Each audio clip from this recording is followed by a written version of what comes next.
بە بۆنەی دەستپێکردنەوەی ساڵی نوێی خوێندن ئەنجومەنی خەلیفانی کۆمەڵی ئیسلامی جلوبەرجی قوتابخانە و پێداویستیەکانی خوێندنی بەسەر 500 قوتابی سنووری خەلیفاندا دابەش کرد.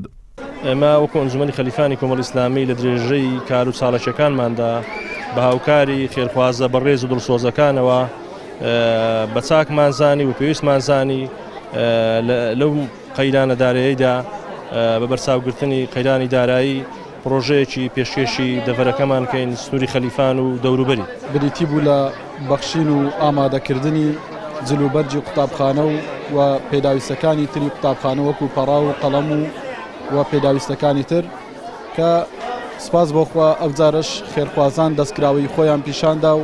مەردایەتیان نوان کە لە پرۆژەیەکی ئەوادا یارمەتیدەرێکی باش بوون و توانیمان ژمارەیەکی یەجگار زۆر لە قوتابیان لە پۆلی یەکی بنەڕەتیەوە تا ئاگاتە پۆلی 6 بنەڕەتی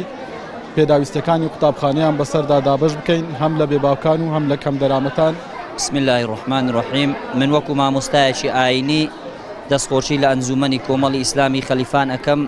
کە هەستان بەو پرۆژە خێرخوازیە بە یارمەتی هەندێک خێرخواز خوازەزای هەموو لایەکیان بداتەوە و داوا لە خەڵکی دیکەش ئەەکەین کە چاولەوانەکەن کە بەبێ فەرق و جیاوازی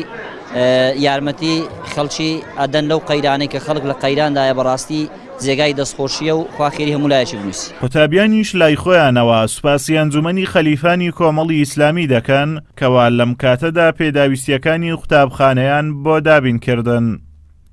قوتابیەکە پۆلیانتە ئەنجومەنی خەلیفانی کۆمەڵی ئیسلام بەڕاستی زۆر دەستخۆشی لەوانە دەکەین کە هەستانە بۆ دابینکردنی جلوبەرگی ئەم ساڵمان بەڕاستی ئێمە زۆر پێویستمان بۆ جلوبەرگی لەم قەیرانەدا بەڕاستی زۆر دەستخۆشیان لێ دەکەین و وەکو قوتابیەکی پۆلیسەش دەستخۆشیش لە کۆمەڵی ئیسلام دەکەین و کە ئێمە زۆر پێویستمان بە جلوبەرگی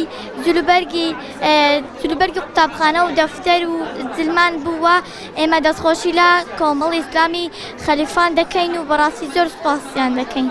زۆر دەستخۆشی لەو کەسانە دەکەین کە پێداویستی قوتابخانەیان بۆ دابین کردین و کتاب و دەفتەر و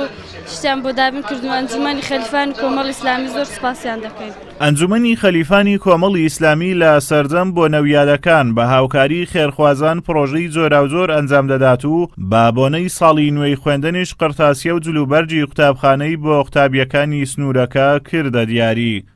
ئازاد ئۆمەراوی کەناڵی ئاسمانی پەیام، ناحیەی خەلیفان.